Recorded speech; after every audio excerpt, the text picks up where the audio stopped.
Bom dia para você que está aí do outro lado, mais uma live, a nossa penúltima live da maratona Slide Factory. Vou baixar um pouquinho a minha música. Quem esteve aqui ontem viu que eu sou nostálgica, né? Eu gosto de música dos anos 80, então eu tô escutando Erasure. Tem tudo a ver comigo, tá? Dancei muito isso. Deixa eu baixar um pouquinho a música. Pronto, acho que assim a gente fica melhor, né? Bom dia, Mari. Bom dia, Naná. Bom dia, Ângela. Bom dia para você que está aqui comigo todos os dias na Maratona Slide Factory. Bom dia para você que é novo aqui, que passou por acaso e viu que a gente estava fazendo uma live. Seja muito bem-vindo também. Essa conta aqui, a nossa conta Slide Factory Gran, é a conta de um projeto que eu amo, chamado Slide Factory, onde eu compartilho com você alguns conhecimentos que eu trago da minha vida como docente. Então aqui você vai aprender, você vai ter insights, você vai ter pequenos conhecimentos a respeito de didática e comunicação, tanto para professores, palestrantes, para qualquer profissional, porque a gente precisa da comunicação como uma ferramenta, uma habilidade que melhora muito a nossa atuação profissional, tá? A comunicação, ela é vida. A gente aprender a se comunicar é vida. Olha o que está acontecendo no mundo agora. A gente está vivendo uma pandemia, a gente está dentro de casa, a grande maioria de nós pessoas que podemos ficar dentro de casa, a gente está dentro de casa e a gente está tendo que se reinventar para se comunicar com as pessoas que a gente gosta. Então, comunicação é vida, comunicação está dentro do ser humano, né? Eu lembro de uma história que uma professora minha de inglês me contou. Ela fazia uma ação com refugiados nos Estados Unidos e ela ensinava inglês para essas pessoas. Mentira, não era nos Estados Unidos não, era uma situação, acho que na África, algum país de vulnerabilidade. E ela foi para essa ação para ensinar inglês para essas pessoas. E ela me contou que quando ela chegou nesse acampamento, nessa cidadezinha onde ela ficou instalada, não tinha energia elétrica. Então eles tinham que se virar sem energia elétrica. Quando a prefeitura do lugar, né, instalou uma casinha, um lugar onde se tinha um pouco de energia elétrica, vocês acreditam que as pessoas faziam fila para carregar o celular? Ninguém pensou na energia para outras coisas, porque elas tinham uma necessidade de se comunicar de alguma maneira via celular. Então, comunicação é vida, faz parte do ser humano. A gente se comunica com a voz, a gente se comunica com o olhar, a gente se comunica com o corpo, a gente se comunica o tempo inteiro, fazendo gestos. Nosso corpo fala pela gente, né? Muito mais do que palavras. E as imagens também falam muito pela gente e por isso que hoje o tema dessa live é falar um pouco, esclarecer para vocês o que são imagens didáticas, como você pode obter imagens didáticas para usar no seu material visual, tá? Como que você pode transformar imagens que você encontra na rede, ou seja, que estão disponíveis na internet, ou como você pode fazer as suas próprias imagens de uma maneira que elas se tornem mais comunicativas, que elas conversem com o conteúdo que você tem para compartilhar e auxiliem então o seu público, a sua audiência, a pessoa com quem você está se comunicando a compreender melhor aquele conteúdo. Tá bem? Tem muita gente chegando agora, todo mundo seja muito bem-vindo. Se você tiver alguma dúvida durante a live, eu vou te pedir um grande favor. Coloca para mim aqui, ó, nessa caixinha de pergunta, tá? Porque fica muito mais fácil de eu conseguir localizar a sua pergunta depois. Nos comentários é sempre difícil, porque o comentário fica girando e eu falo olhando para minha câmera. Essa é a dica que eu dou para quem quer fazer stories, para todos os professores que estão aí trabalhando com EAD. Fale olhando para a câmera, porque dessa maneira você está falando com a pessoa que está do outro lado. Você não está falando olhando para baixo, né? Assim, dessa maneira como eu estou agora. Dessa maneira você tem pouca conexão no EAD. Quando eu estou olhando para os comentários ou quando eu estou olhando só para mim, eu estou perdendo a conexão com você que está do outro lado. Agora, se eu olho para minha câmera, eu estou falando direto para você. Isso também estabelece uma conexão. Como eu vou ficar o tempo inteiro olhando para a câmera, de vez em quando eu vou olhar os comentários. Se você fizer pergunta pelos comentários, eu não vou conseguir localizar talvez a sua pergunta. Então coloca para mim aqui, ó, na caixinha de perguntas, tá? Que é nesse íconezinho aqui, se você nunca usou, fica ao lado dos comentários, tem um íconezinho de ponto de interrogação, onde você pode colocar ali a sua pergunta. Deixa eu só ativar aqui o meu reloginho, para eu saber o tempo de live, o tempo que a gente está conversando. Antes de começar a falar de imagens, eu não sei se você está sabendo, mas o workshop está aberto, a terceira turma, ela vai acontecer em maio, eu já estou super ansiosa. A gente tem vários inscritos, ontem uma galera se inscreveu e eu não tenho dúvida que o workshop Slide Factory pode realmente te agregar muito conhecimento, tá? Não tenho dúvida disso, gente. Eu sei que pode agregar muito conhecimento, porque eu já estou nesse projeto há quase 2 anos, quase 3 anos já, e eu sei o quanto esse projeto tem impactado muitas pessoas que já participaram do workshop, seja ele presencial, da mentoria e esse ano com o workshop online. Ele vai impactar a sua vida porque você vai aprender a se comunicar melhor, você vai aprender quais são as ferramentas e quais são o que está por trás da comunicação visual. Então não é só você aprender PowerPoint. PowerPoint é só uma ferramenta. Vou te ensinar como você pode deixar a sua aula, a sua apresentação, seu feed de Instagram muito mais didático, muito mais atraente, porque você vai aprender o que está por trás da comunicação visual. O que é isso? Você vai aprender a se comunicar pelas cores, você vai aprender a se comunicar pelas fontes, você vai aprender a se comunicar pelos elementos gráficos, você vai aprender a construir uma narrativa, ou seja, um discurso atraente. Você vai aprender a selecionar qual conteúdo você tem que apresentar para qual público. Você vai aprender como definir melhor o seu público. Você vai aprender o exercício do desapego. Você vai aprender um pouco mais sobre síndrome do impostor. Você vai aprender como usar animações e transições de uma maneira que seja mais interessante, como usar vídeos, como usar GIFs, como usar imagens, enfim, gente, é conteúdo que não acaba mais. São 15 horas de curso e o workshop ele tá dividido em 5 encontros todos os dias à noite, das 7 às 22 horas. A gente faz a transmissão ao vivo e online, ou seja, você, aluno, vai estar comigo o tempo inteiro e a gente vai estar ali. Eu vou estar dando aula para você, você vai ter a oportunidade de perguntar, de discutir, de interagir com os colegas e é um networking maravilhoso. Quem já fez o curso online sabe que não deixa nada a desejar para o curso presencial, tá? Por isso que ele não é pré-gravado, porque essa interação ela é muito importante da maneira como o workshop está montado hoje. Ainda vai sair o online pré-gravado? Vai, mas ele vai sair com uma metodologia diferente, porque eu preciso pensar que são interações diferentes, né? Mesmo sendo o mesmo conteúdo, o método de compartilhar ele é diferente, tá bom? Se tiver interesse, então, em fazer o workshop, quiser mais informações, me manda um direct no final dessa live que eu te passo todas as informações. A gente falou na segunda-feira sobre como você prende a sua audiência e a mensagem principal da segunda-feira foi: você prende a sua audiência quando você compartilha uma informação que é importante para aquelas pessoas, usando uma linguagem que elas entendam. Então você atrai pelo conteúdo, mas principalmente você atrai pelo método como você compartilha. Tá? Essa foi a mensagem principal de segunda-feira. Ontem a gente falou sobre... Meu Deus do céu, a pessoa tá bem doida aqui, né? Deixa eu ver. Ontem a gente falou sobre criatividade, né? E a mensagem principal de ontem é que criatividade não é um dom. Criatividade é uma habilidade e você pratica essa habilidade se inspirando em pessoas, em trabalho de pessoas que te inspiram. E um dos exercícios para você começar a ser mais criativo é copiando essas pessoas, o que não significa postar ou reproduzir ou vender o trabalho de outra pessoa. Isso é plágio.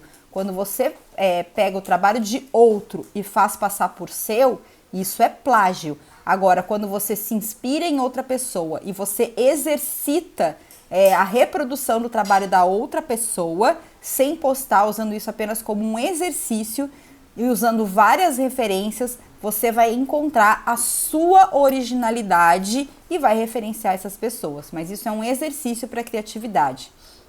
E um outro exercício para criatividade é você se permitir ser mais autodidata. Aprenda com os processos. Então ontem eu até deixei um recado, não sei se todo mundo gostou, mas pergunte menos como eu faço tal coisa, me dá o protocolo, me manda o artigo, não sei usar o Telegram.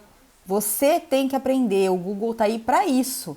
Você pode sim pedir ajuda das pessoas, mas não seja dependente das pessoas, né? Eu dei o exemplo dos artigos.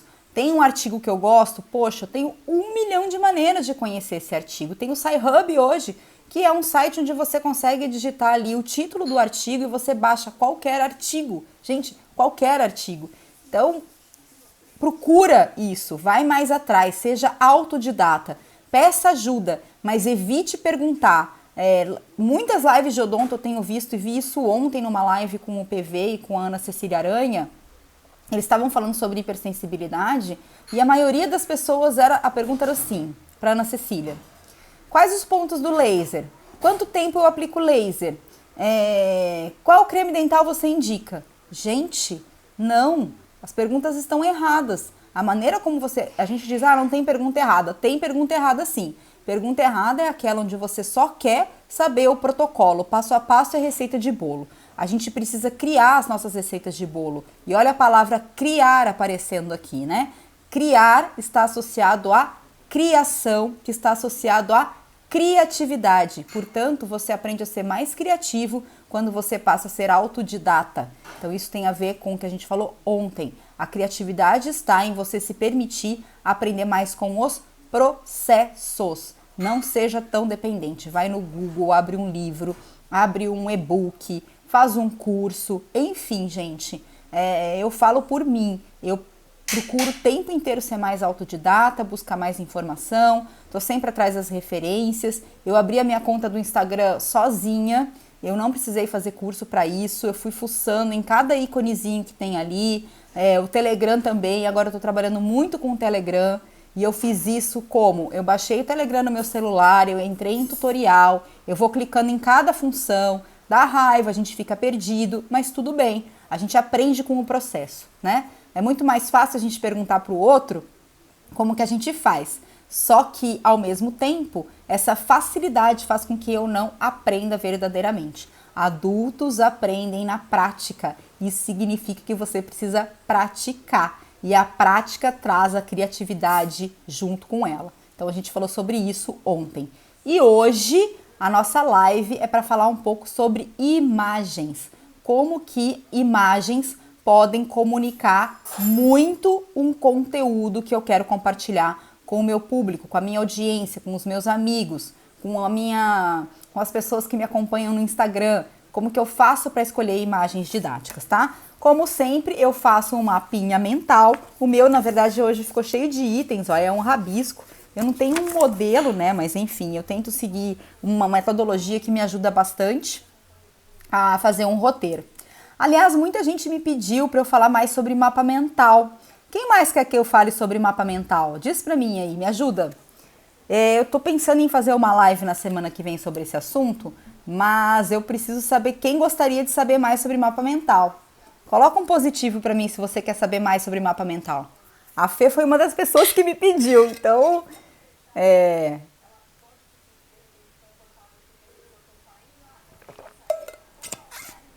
Oi, Júlia! A Júlia, essa menina é uma artista, gente. Foi minha aluna de odonto, mas ela é uma artista e a Ju entende tudo de mapa mental. Vocês gostariam de uma live, então, sobre mapa mental?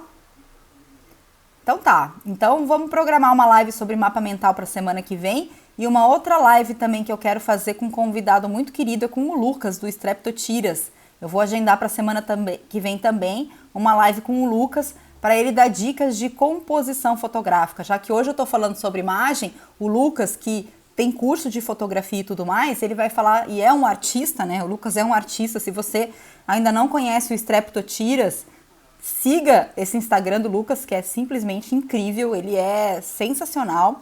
E eu quero que o Lucas venha então para o Slide Factory para compartilhar com a gente um pouquinho dos insights criativos dele e um pouquinho sobre composição fotográfica, tá? Então vamos lá. Uma figura, né, Elaine? Ele é uma figura mesmo, é um queridão, assim. Foi ele que fez minha caricatura, que se você não viu ainda, tá lá no feed, tá? Sexta-feira passada a gente fez uma live, eu e ele fez uma caricatura minha e ficou demais, assim. Ele é de um menino de uma habilidade, é um artista. Então vamos lá, gente. Vamos falar um pouquinho sobre imagem, tá? Como que você... é tão difícil fazer pergunta por aqui, né? Eu queria tanto interagir mais, mas eu queria saber assim, é muito difícil para você encontrar imagens? Como é que você faz para buscar imagem? Compartilha comigo se você tem alguma metodologia para buscar imagens ou para fazer uma foto que você acha que ela vai ficar didática para você compartilhar. Você tem alguma dica para me dar? Você tem algum método que você está acostumado a fazer? Se você tem que fazer um material autoral, ou seja, um material seu, você não vai pegar da internet, como que você faz essas fotos, né? Não estou falando de equipamento fotográfico nem nada não, gente. Tem alguma coisa que você, algum protocolo que você segue? Sim ou não? Só responde então sim ou não para mim. Se você faz uma busca aleatória, sem um método, ou se você tem um método já meio pré-estabelecido para fazer essa busca de imagens. Responde para mim. Isso é importante, né? Eu tenho um método que eu sigo para encontrar imagens e eu vou compartilhar um pouquinho com vocês, tá? A Ilane tem um... Oi, Fê! A Naná usa as dicas do curso. Que bom! Então, todo mundo tem método, né? Eu acho que a gente tem um método mesmo para fazer busca das imagens. A gente usa alguns recursos para isso, tá?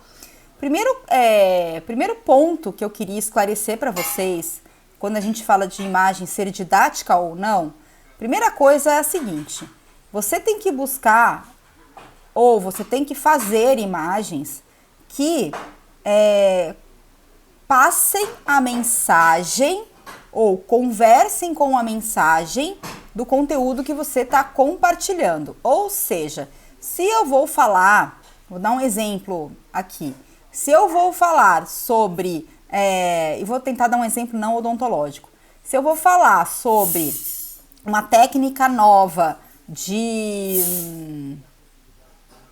não sei, tem alguém aqui que não é dentista? Vou falar uma técnica nova sobre como usar tinta no cabelo. Eu vou procurar imagens que tenham a ver com tinta no cabelo. Agora eu posso procurar imagens que tenham a ver com esse tema e que a gente divide em dois grandes grupos, tá? Oi, Clarissa! Oi, Rômulo! Peeling! Então vamos lá. Eu posso procurar imagens com dois grandes grupos, tá? Eu posso procurar imagens literais ou eu posso procurar imagens que são sugestivas. O que são imagens literais? As duas são muito didáticas, tá? As duas são didáticas, mas cada uma pode ser usada de maneiras diferentes para conectar melhor com o seu público e em alguns pontos eles vão, a pessoa vai reter melhor o conteúdo. Imagens literais são aquelas onde eu faço uma foto do produto que eu vou usar para determinada técnica, por exemplo. Ou, se eu vou falar sobre pet shop e eu vou falar sobre tratamento de cães, eu só vou usar fotos de cachorro. Então, eu estou usando fotos literais, fotos que eu uso a palavra-chave do conteúdo que eu quero compartilhar e aparece para mim aquela foto bem quadradinha do que eu quero mostrar. E o outro grupo são imagens que são sugestivas. Então, são imagens que não é exatamente aquela coisa literal, mas são sugestivas. Então, por exemplo, eu vou colocar lá gato, quero procurar falar coisas sobre gato. Pode ser que apareça para mim vários gatos, como pode ser que apareça para mim uma modelo muito famosa, porque ela é uma gata ou alguma coisa do gênero, entendeu? Nem sei se essa analogia foi muito boa. Mas eu consigo colocar, a gente consegue encontrar imagens com a mesma palavra-chave que são literais, ou seja, são aquelas imagens que expressam exatamente aquilo que eu quero, que eu estou falando. A palavra-chave é como se fosse a descrição daquele conteúdo por meio de uma imagem, e eu tenho imagens que são sugestivas, imagens que sugerem alguma coisa, tá? Quando que eu uso uma e quando que eu uso a outra? Quando eu vou ensinar, por exemplo, uma técnica, ou seja, eu realmente quero que a pessoa aprenda a fazer o passo a passo de alguma coisa, as imagens literais, elas são extremamente interessantes, porque eu quero que a pessoa visualize a técnica. E aí eu tô falando não só de imagens, fotos estáticas, como eu também estou falando de vídeos. Eu quero que a pessoa aprenda o passo a passo usando imagens. Então, neste ponto, uma imagem literal ela é muito interessante. Agora, se eu vou explicar um conceito, explicar uma teoria, se eu vou colocar as capas dos capítulos do que eu estou usando dentro da minha apresentação ou do meu post de Instagram, eu posso usar imagens que são sugestivas. Ela está sugerindo alguma coisa, mas ela não expressa exatamente aquela palavra-chave. Então a pessoa ela vai ter que, quando ela olha aquela imagem e ela escuta o que eu estou falando ou ela lê o que está no meu post, ela vai associar, ela vai fazer uma analogia da imagem com um conteúdo.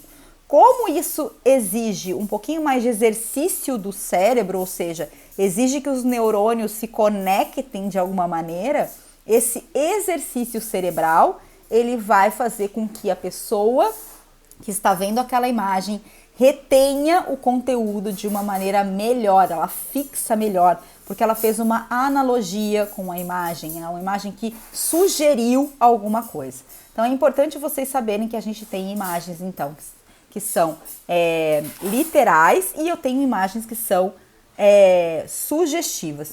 Imagens sugestivas são muito interessantes, tá? Imagens sugestivas fazem muita conexão com a audiência e é super importante a gente entender esses dois mundos para saber escolher quando que eu uso uma e quando que eu uso a outra.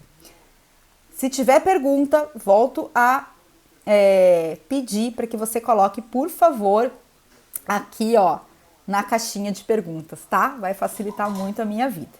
Então, esse é o primeiro ponto. Você tem que saber que existem imagens literais e imagens que são sugestivas. E que as imagens sugestivas são ótimas para fazer conexão com teorias, com conceitos. E que as imagens literais são muito boas para usar ou apresentar técnica, passo a passo de técnica. Elas expressam muito mais o que eu quero falar. Um exemplo da odontologia. Na odontologia, quando a gente vai, sei lá, colocar uma prótese num paciente, a gente faz um processo chamado cimentação.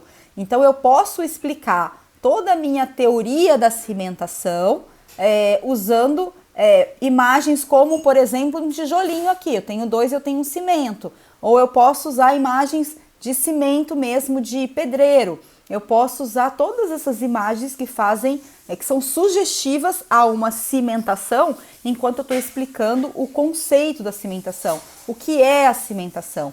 Agora, quando eu entro no momento da aula, que eu vou explicar o passo a passo da cimentação, aí eu preciso de fotos mais literais. Então, eu vou fazer fotografias de um passo a passo do processo de cimentação, da técnica de cimentação. E isso vai fazer com que o público compreenda melhor tanto o conceito quanto o passo a passo.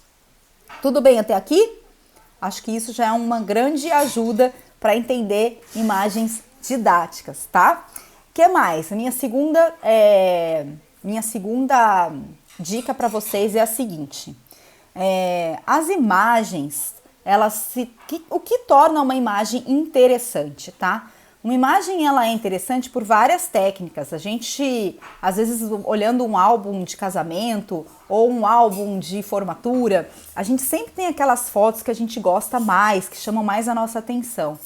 E eu acho que você vai concordar comigo, que as fotos que normalmente chamam mais a sua atenção, se você não observou isso ainda, você vai observar, você vai acabar essa live e você vai abrir um álbum de casamento, formatura, não importa se é um álbum impresso, antigo, que eram os álbuns revelados, ou se você vai abrir aí o seu computador, tá? Mas você vai fazer esse exercício, Você vai abrir um álbum e vai ver se o que eu vou te falar agora se bate, tá? O que torna uma imagem interessante. Você vai olhar lá no álbum e falar assim, bem que a Paty falou que o que torna uma imagem interessante, eu gosto dessa imagem por causa disso, disso, disso, tá? Primeira coisa que torna uma imagem interessante é a seguinte, as imagens mais interessantes são aquelas onde o objeto principal da imagem, então vou usar uma foto, vou usar aqui o casamento, tá? A noiva e o noivo, eles não estão no centro da foto. Eles normalmente estão deslocados do centro da foto. Eles nunca estão no meio da foto. Essas são imagens, essa é uma das coisas que você, sem querer, acha essa imagem interessante, tá? Então, o que tá rolando aí, hein, Lucas? Como assim? Para quem tá namorando, tem alguma dica? Ai. Então, uma imagem interessante, você vai começar a observar que normalmente o objeto principal daquela foto, ele não está centralizado, ele está deslocado. Isso acontece porque existe uma lei, a lei dos terços, que quem faz fotografia sabe disso, quem desenha também sabe disso. A lei dos terços, ela diz o seguinte, que o nosso olhar, ele valoriza mais, ele presta mais atenção em informações que não estão no centro, mas que elas estão ligeiramente deslocadas. E a posição desse deslocamento, para você saber qual é a melhor posição desse deslocamento, você desenha, por exemplo, ou coloca no seu celular aquela grade que divide a sua tela em 3 colunas e 3 linhas. Os pontos de intersecção dessas linhas são os pontos onde você coloca o seu objeto principal e isso vai tornar a sua imagem mais interessante, tá? Então, isso fica mais interessante, porque isso é uma observação do humano, o humano acha mais interessante imagens dessa maneira, então imagens que têm o objeto principal deslocado, e toda vez que eu tenho que o objeto está mais deslocado, eu crio uma área na minha foto, na minha imagem, que a gente chama de área de respiro, que é uma área que não é a mais interessante, mas é uma área que fica, que dá essa sensação de respirar mesmo, é como se fosse um buraco na foto, né? É uma área que fica ali com objetos não tão interessantes assim, mas que a sensação que eu tenho, eu humano, é que aquela imagem não está tão poluída, eu não tenho tanta informação assim para entender o que está acontecendo naquela imagem. Lembra que absolutamente tudo comunica, tá? Tudo absolutamente comunica. Então, toda vez que eu tenho uma imagem onde o objeto principal ele está deslocado, colocado num desses pontos de intersecção dessas 2 linhas e colunas, e eu crio essa área de respiro, o meu cérebro ele se sente mais confortável, ele entende melhor aquela imagem, o objeto de destaque, ele pula nos meus olhos, então ele se comunica muito mais rápido e isso torna uma imagem mais interessante. O que eu ganho com uma área de respiro se eu vou usar imagens mais interessantes, ou seja, eu já estou usando uma imagem mais interessante para me comunicar, porque eu estou selecionando imagens que tenham então o objeto principal mais deslocado e eu tenho a tal da área de respiro. Se eu vou fazer um slide ou se eu vou fazer um post, essa área de respiro permite que eu coloque, por exemplo, o título da minha aula, um pequeno gráfico ou um conteúdo, um elemento, além da imagem em si. Então a área de respiro, além dela me dar essa sensação de alívio, ela me permite uma área onde eu possa colocar um título, onde eu possa colocar alguma informação além daquela imagem em si, tá? Então, imagens interessantes são imagens onde eu tenho um pequeno deslocamento do objeto principal, ele nunca está no centro da foto. O que mais que ele me diz? Porque isso eu estou falando para vocês como imagens que vocês vão procurar para colocar na aula, imagens que estão na rede, e eu já vou entrar nesse ponto. Paty, mas eu faço as minhas, como é que eu vou fazer no passo a passo? Como é que eu uso isso a meu favor? Bom, você pode usar isso a seu favor durante a execução da foto. Então, você vai fazer, por exemplo, uma foto de uma mesa clínica. Então, procure enquadrar o que você quer mostrar já num certo deslocamento. eu vou fazer a foto de um passo a passo. Você pode usar um pequeno deslocamento. Óbvio que para algumas coisas não são interessantes. Então, um outro princípio que deixa a sua imagem atraente é o princípio da simetria. Então, se você vai fazer uma foto de um sorriso, você não vai deixar o sorriso deslocado quando você quer falar, por exemplo, de análise estética do sorriso. Você vai deixar o seu sorriso bem enquadrado. Porque o que a gente está valorizando agora? A simetria. Eu tenho de um lado o lado esquerdo e o lado direito da foto, eu estou comparando esses dentes, eu estou mostrando a harmonia. Então, nesse ponto, a simetria fotográfica ela é mais importante do que eu usar o princípio dos terços, tá? Então, tudo isso precisa ser avaliado quando você quer montar o seu material didático. Então, vale dar uma olhadinha aí sobre fotografia, por isso que o Lucas, que tá aí, já está convidado para fazer uma live pra gente sobre composição fotográfica, né, Lucas? Então, já te prepara aí, quero uma data pra gente marcar essa live, tá? Então, quando você vai montar o seu material didático, procure já imaginar. Eu vou pegar um pedaço de papel aqui. Então, vamos lá. Imagine, deixa eu só dobrar, porque senão vai ficar muito grande para eu mostrar para você. Então, vamos lá. Vou dar mais uma vez. É muito grande, a minha tela é muito pequenininha. Então, assim, ó, você vai fazer uma fotografia, você vai preparar o seu material didático, imagine que isso aqui é o seu slide, tá? Então, você já tem que imaginar a sua aula, a sua fotografia, como ela vai ficar no slide, isso é planejamento. Então, você não sai fotografando de qualquer jeito, você não pega a máquina e vai fotografando tudo e depois você vê o que você faz. Isso vai te dar muito mais trabalho e além de te dar mais trabalho, é a mesma coisa que você, sei lá, vai fazer um filme e você sai sem roteiro pronto, né? Não chega a lugar nenhum. Então, para você fazer o seu material didático, usando imagem, é super importante você ter clareza do que você quer mostrar, né? Eu preciso saber o que eu vou mostrar e fazer um roteirinho prévio. Eu preciso de fotos assim, assim, assim, assim, e já imaginar como ela ficaria na sua apresentação, no seu slide ou no seu post. Então, por exemplo, eu quero criar uma imagem mais lúdica, uma imagem mais sugestiva. Então, eu posso escolher uma imagem onde o meu objeto principal está deslocado e vou ter áreas aqui onde eu posso usar para colocar outros elementos no meu slide ou no meu post. Eu quero fazer uma foto de passo a passo. É sorriso. Bom, princípio da simetria.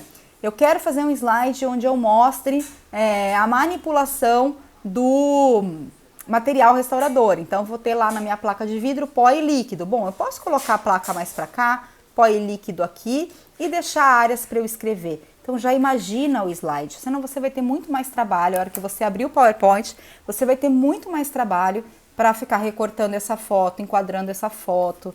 Você tem que ter um olhar já dentro da ferramenta, você tem que ter um olhar já dentro. Obrigada, pai, ganhei uma aguinha.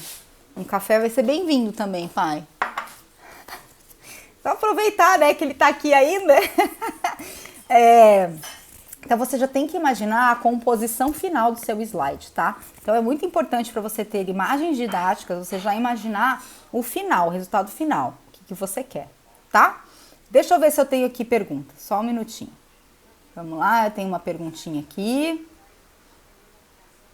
Ah, muito boa, Clara, eu já vou te dizer isso, tá? Eu já vou responder a sua pergunta. Clarissa, opa, cadê meu filtro? Hoje eu tô precisando de um filtro, minha gente.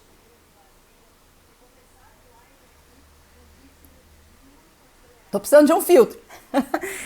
A Clarissa tá me perguntando sobre imagens autorais e imagens de banco de imagens. Eu já chego ali, tá, Clary? É o meu último ponto da live, eu vou falar sobre isso também, tá? Então, é importante você já planejar a sua imagem fotográfica, pensando como ela ficaria no álbum fotográfico, como ela ficaria na sua apresentação, como ela ficaria no seu post de Instagram, como ela ficaria na sua sala, enfim. É ótimo você pensar nisso, tá? O que mais que eu coloquei aqui? Antes de eu falar isso, conheça seu equipamento, tá? Antes de eu falar de imagens autorais e imagens de banco de imagens, conheça seu equipamento, né? Isso é importante. Eu não tô aqui para dar aula de fotografia, Também não vai ser, o Lucas não vai dar aula de fotografia, tá? Ele vai dar dicas de composição de imagem, mas é importante você conhecer o seu equipamento. Então, se você quer, por exemplo, você vai fotografar com o seu celular, conheça tudo que a câmera do seu celular oferece para você. Você não precisa do último iPhone para fazer uma foto didática. O melhor equipamento é aquele que você tem com você no momento que você vai fazer a foto. Esse é o melhor equipamento. O melhor equipamento é o que você tem e você conhecer. Então, saber o que aquele equipamento te oferece. Esse é o melhor equipamento. Porque você pode ter o último celular, Samsung, iPhone, não importa a máquina, né, o celular que você tenha, mas você não sabe usar. Então, não adianta. Esse não vai ser o seu melhor equipamento. O melhor equipamento é o que você tem e aquele que você sabe usar as ferramentas, certo?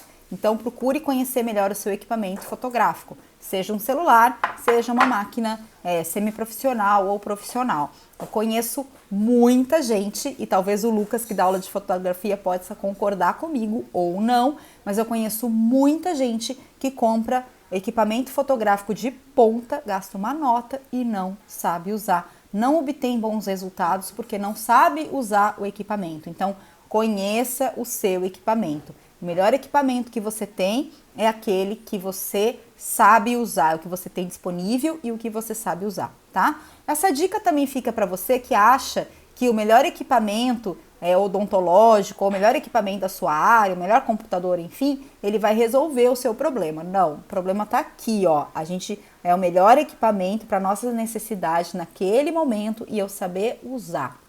Então, conheça seu equipamento. Tenha cuidados básicos com iluminação. É importante você saber um pouquinho de iluminação, porque, gente, olha só, eu tô tentando me comunicar por meio de uma imagem. Se a minha imagem tá escura, se eu faço uma sombra exatamente em cima daquela área que eu quero mostrar, eu não tô comunicando. Então, pensa assim, ó, uma imagem didática é aquela que comunica a uma informação, e a informação que eu quero passar naquele slide, naquele post. Então, a minha foto, ela não tem que estar bonita porque está bonita, mas ela tem que estar bonita porque ela tem que estar comunicando alguma coisa, um sentimento, uma técnica. Então, para isso, ela tem que estar bem iluminada. Então, um pouquinho de iluminação é importante. Imagens onde a sombra atrapalha a minha visualização, onde ela está mal enquadrada, né? E aí? Não estou mostrando nada. Vou contar um caso para vocês que aconteceu comigo quando eu estava no mestrado. Eu fiz vários cursos de fotografia, porque eu gosto de fotografia.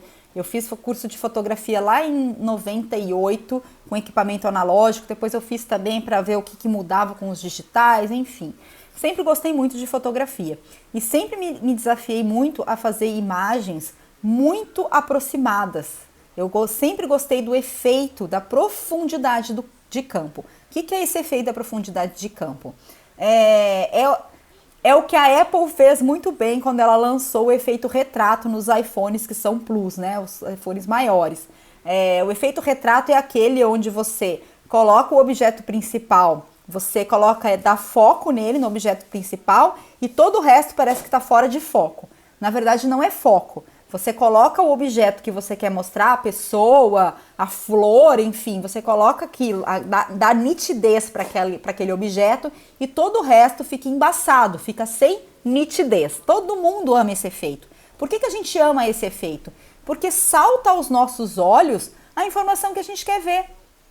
Como todo o resto está embaçado, a gente fica assim, ó, né? O olho vai lá e eu comunico muito rápido. Então, por isso que eu gosto muito.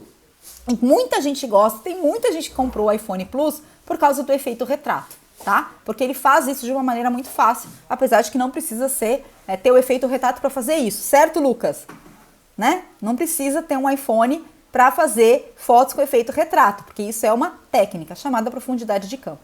Enfim, eu gostava muito de fazer esse tipo de técnica, então eu fotografava muito, sempre o pessoal me chamava para fazer fotos de preparo cavitário, onde eu conseguia mostrar o assoalho da cavidade, eu conseguia mostrar aquela lesão de cárie na dentina, para falar de remoção parcial de tecido cariado, e eu tenho uma foto que para mim é clássica, assim, ela até está no livro acho que no livro do Everton, segundo livro, dentística estética, enfim, é uma foto que eu fiz junto com uma amiga minha, e ela tá no capítulo de tratamento conservador da polpa, onde a gente fez uma apotomia. A Fabiana, que é a minha amiga da endodontia, que eu amo de paixão, professora lá da URGS, a gente fez o caso e eu consegui fazer uma foto dando nitidez para a entrada dos canais, cortada a polpa, né? Então a gente vê certinho a entrada dos canais radiculares e aquela polpa vermelhinha, tá linda. É uma foto que a foto que eu mais amo de todas que eu já tirei para odontologia.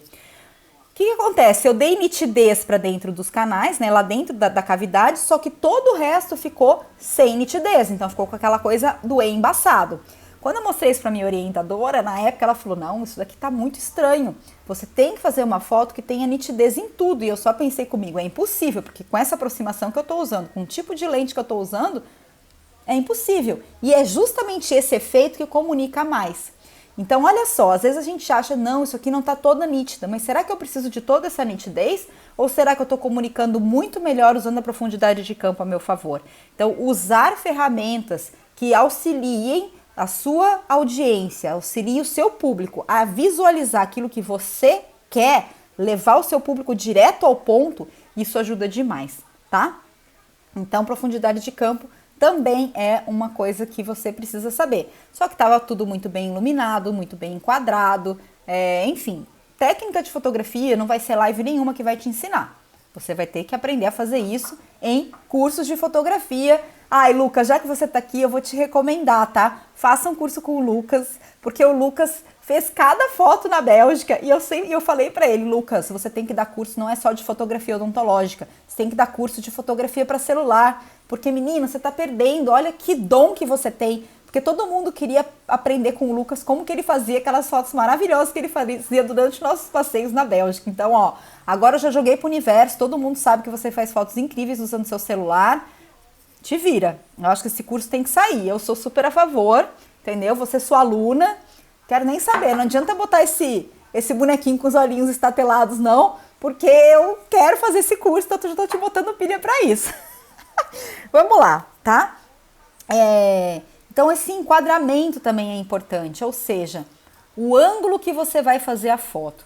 Acabei de falar, se eu quero mostrar, eu quero ensinar para o aluno, o Lucas, amiga coruja é complicado. Aí, ó, te vira, já tô arranjando um monte de aluno para você. Eu acho que a gente tem que fazer isso, urgente.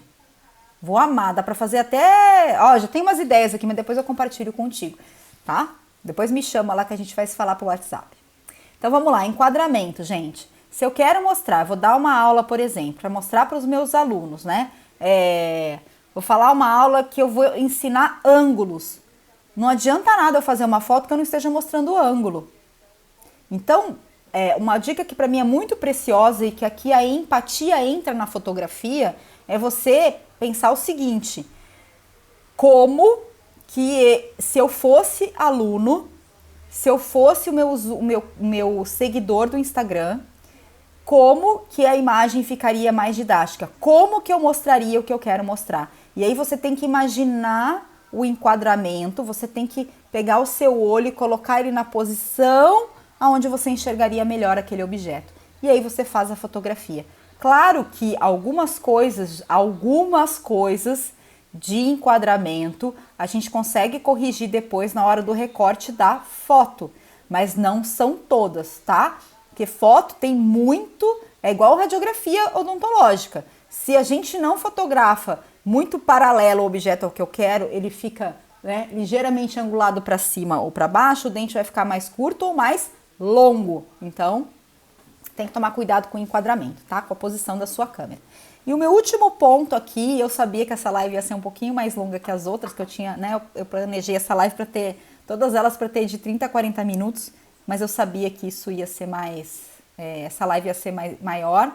Vai de encontro à pergunta da Clarissa. A Clarissa me pergunta assim, se é melhor usar imagens autorais ou de bancos de dados, de sites, né? Bancos de imagens, tá? Então vamos lá, Clarissa. As duas coisas são muito boas, desde que sejam imagens que comuniquem. Isso é o mais importante da gente entender. Se forem imagens que comuniquem, você pode usar tanto fotos autorais como você também pode usar fotos de bancos de imagem. Não tem problema nenhum, certo? Deixa eu só fazer uma coisa aqui, gente. Aí, pronto. Vai sem filtro mesmo, tá ficando complicado esse filtro. Então você pode usar tanto fotos de bancos de imagem, fotos que você busca na internet ou você pode ter fotos suas, desde que sejam fotos que comuniquem. Agora, todas as dicas que eu dei para você obter uma foto já vão torná-las mais didáticas. E para buscar na internet, quais os cuidados que eu tenho que tomar? O primeiro cuidado é cuidado com o Google. Google Imagens não é banco de imagens, tá, gente? O Google Imagens, ele é um site de busca. Você vai buscar imagens de acordo com a palavra-chave que você digitou. Mas aquelas imagens, elas têm dono. Então, você nunca pode colocar assim,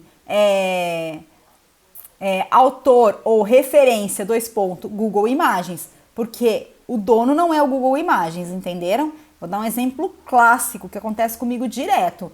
Muitas das fotos que estão lá no blog Opaline, se você colocar lá, por exemplo, remoção seletiva de tecido cariado e colocar Opaline, vão aparecer várias fotos de remoção seletiva. Aí você vai na sua aula, você vai colocar o quê? Google Imagens. Não, a foto não é do Google Imagens, a foto é do Opaline. Então você tem que olhar aquela imagem, saber quem é o dono, ou seja, clica em cima da imagem, que aí sim vai te levar, vai te direcionar para o site onde ela está, e você ainda tem que ver se aquela imagem é de autoria daquele site ou é de um banco de imagens. Enfim, você tem que saber se você pode usar aquela foto ou não. E eu falo isso no Slide Factory. A gente tem uma parte só de criatividade que entra a parte de fotografia. Eu sempre digo isso.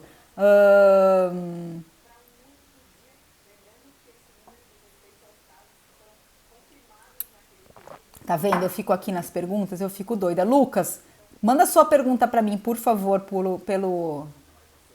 pela caixinha de pergunta. Eu não entendi. Refaz aí a da porcentagem que eu não entendi. Então, o Google, o que o Lucas colocou ali, ó. Google é um indexador, exatamente. Ele é um site de busca. Ele não é proprietário da imagem, então você não pode referenciar ele como Google Imagens, tá? Essa é a primeira dica. Pode pegar no Opaline e referenciar? Pode. E aí eu vou entrar já nos direitos autorais, não vai dar tempo. Todo mundo pode pegar fotos do Opaline. Se você entrar no site, tem um lugar lá, né? Você vai procurar lá em cima, nas abas, tem um lugar que está escrito assim, direitos autorais. E aí você vai clicar lá e eu digo o que as pessoas podem fazer com todo o conteúdo que está lá. Eu uso uma ferramenta chamada Creative Commons, que é um site, um projeto sem fins lucrativos, onde você tem vários tipos de concessão de direitos autorais, tá? Então, tudo que você pegar na rede, você tem que referenciar. Não é porque está na rede que é de todo mundo. Então, referencie. Cuidados na hora de baixar uma imagem, principalmente imagens de sites como o Google. Cuidado para não pegar imagens de baixa resolução, porque vai ficar feio no seu slide. Então, você pega a imagem, ela é muito pequena, você vai tentar aumentar ela vai ficar toda, a gente chama de pixelizada, né? Ela vai parecer um monte de grãozinho, ela vai ficar sem definição, vai ficar feio. Então, não faça isso. E um erro que eu vejo direto e já vi de professor grande na odontologia, pegar a imagem do Google e não perceber que aquela imagem tem a marca d'água do banco de imagens a qual ela pertence. Então, cuidado para não colocar uma imagem na sua aula, na sua apresentação ou no seu feed de Instagram e ela tenha marca d'água. Normalmente as marcas d'água elas são bem visíveis, mas muitas delas, até para sacanear mesmo, elas são bem translúcidas, né? Elas quase não aparecem, mas quando vai para o slide ela tá lá e fica muito feio, porque parece que você não comprou a imagem, tá? Bancos de imagem. Eu uso tanto bancos de imagem que são gratuitos como bancos de imagem que são pagos. Se eu vou fazer algum material para algum cliente meu, porque eu também faço apresentações, né? Para quem não sabe, dentro do Slide Factory, a gente faz um extreme makeover de apresentações. Então a pessoa às vezes me manda uma apresentação, ela quer que eu faça toda a identidade visual, enfim, trabalhe naquela apresentação, eu faço esse trabalho. E quando eu faço trabalhos para um cliente, eu uso imagens que têm direitos de uso comercial, tá? Tem bancos de imagens gratuitos? tem vários, mas eu dou preferência para imagens onde eu tenho direito de uso comercial para eu não ter problema. Tá bem? Vamos lá. Gente, perguntas, mandem por favor no íconezinho aqui, tá? Eu vou vou abrir agora a caixinha de perguntas para eu responder as perguntas de vocês. Eu vou dar prioridade para quem tá mandando pelo ícone das perguntas, tá? Vamos lá. Tá aqui, ó. Lucas, na minha opinião, na sua opinião, para fazer uma boa foto, é necessário ter um feeling para isso? Ou a técnica pode ser aprendida? Tudo pode ser aprendido, Lucas. Você sabe disso melhor do que eu, né? Tudo, absolutamente tudo pode ser aprendido. E assim como a criatividade, o feeling fotográfico, ele também pode ser adquirido por referências. Então, acho que casa muito com a live de ontem, né? Ai, mas eu não sei fazer uma foto, eu não sei fazer uma aula.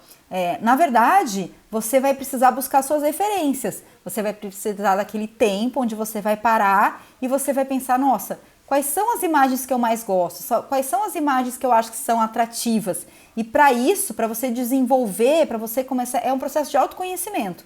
Para você se conhecer melhor nesse sentido, existem, meu Deus do céu, existem vários sites que você pode usar, mas talvez o mais conhecido seja o Pinterest ou Pinterest, eu não sei como é que vocês estão acostumados a falar a palavra, mas o Pinterest, ele é uma rede social só de imagens. Então ali você pode colocar a palavra-chave que você quer, por exemplo, composição fotográfica, e você começa a olhar e você cria sua própria conta e você vai salvando. Quando você terminar de fazer essa pesquisa, você vai perceber que muitas imagens que você salvou no seu banco, né, na sua pasta dentro do Pinterest, elas têm coisas em comum. E aí você vai ver que dentro de você existe uma sensibilidade, mas que você nunca prestou atenção nela. Então eu acho que é dessa maneira que a gente aprende a ter sensibilidade. Eu não sei se você concorda comigo, mas conta pra mim. Vamos lá.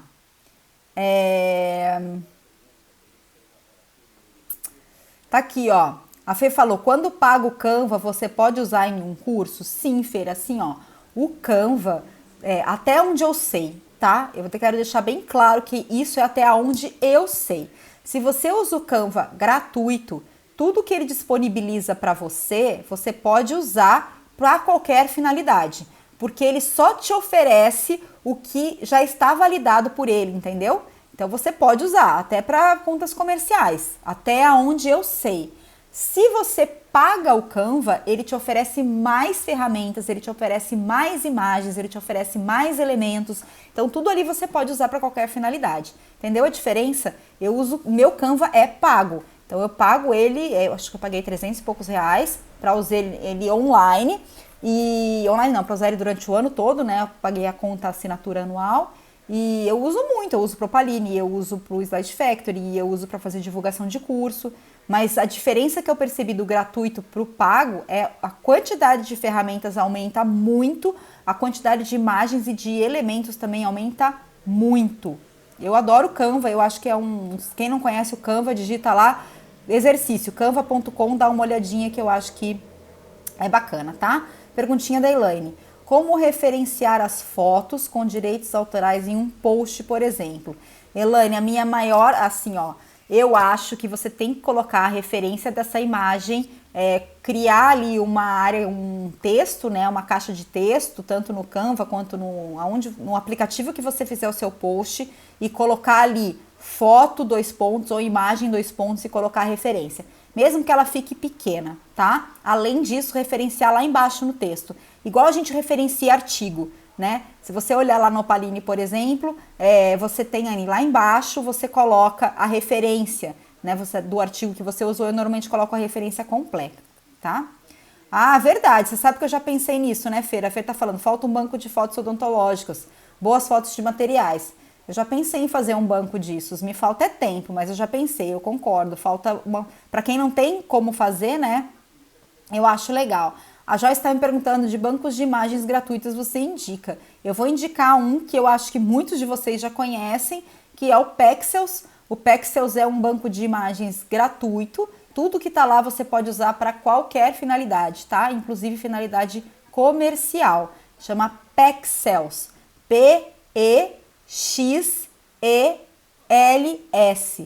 tá? Ele é fácil porque você pode procurar a palavra-chave tanto em português como em inglês, apesar de que as palavras em inglês você consegue encontrar uma quantidade maior de coisas. Então, fica aí a minha dica de um banco de dados que muita gente conhece, eu já li em vários livros, pessoal indicando fazer o Pexels, tá?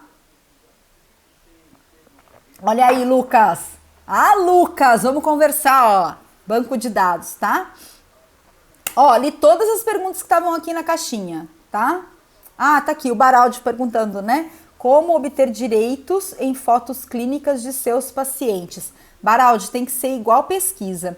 Você tem que ter uma assinatura de direitos autorais com consentimento livre e esclarecido. Existem alguns modelos na internet, o que eu uso é um que vem do cinema, por conta do Alexandre ter feito faculdade de cinema, né? Então eu uso os direitos de uso de imagem que os meninos usam para fazer qualquer tipo de filme. E ali eu diz tudo, entendeu? Pode ser colocado nas redes sociais, blog. Para você ter uma ideia, esse modelo que a gente tem diz até que pode aparecer dentro de TV do avião. É muito bem completo, assim. Então tem que ter isso assinado, como se fosse para fazer pesquisa, tá? Tem que ter aquele concessão para fazer a pesquisa, né? Consentimento livre e esclarecido, tá? Dá mais uma pesquisada nisso, tá bem? Vai ter, se vocês quiserem eu posso tentar pensar num modelo e passo para vocês. Ai, que presente, hein?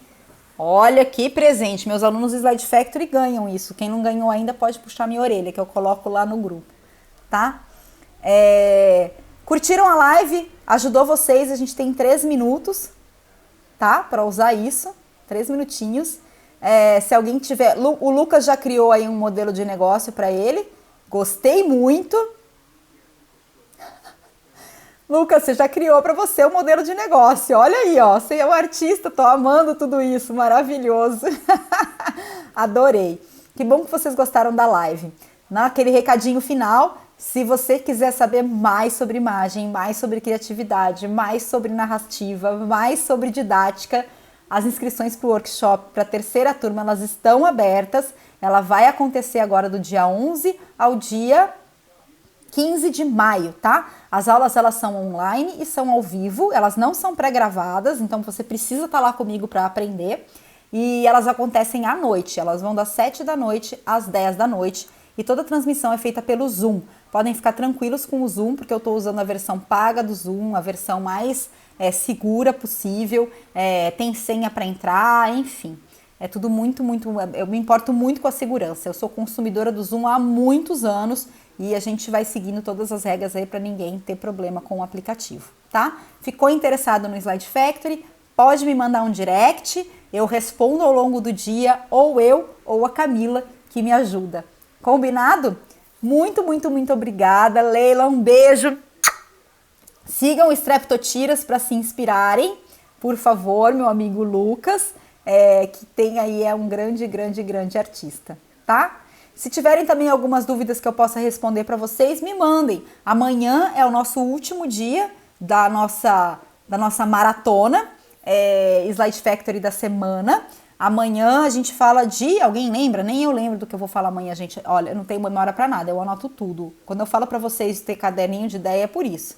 Porque eu não sei, né? A Paty tem que ter um programa todo dia. Todo dia às 11, Slide Factory maratona. Todo dia eu não consigo, mas a gente vai ter sempre uma live uma vez por semana aqui no Slide Factory. Isso vai acontecer, tá? Todo dia não dá, Lucas. Eu faço muita coisa, tá maluco? Eu levo muito tempo para planejar essas lives. Mas uma vez por semana vai ter. Muito obrigada pela sua audiência e... se esse conteúdo te ajudou e pode te ajudar, ou ajudar alguém, desculpa, convida essa pessoa para estar aqui no Slide Factory com a gente, tá? Vamos compartilhar isso para o mundo, para a gente ter um mundo mais lúdico, com uma educação mais aprimorada, porque escola é uma coisa, educação é outra, e você faz parte desse projeto. Um beijo, a gente se vê amanhã às 11 horas, nosso último dia de maratona online. Tchau, beijo!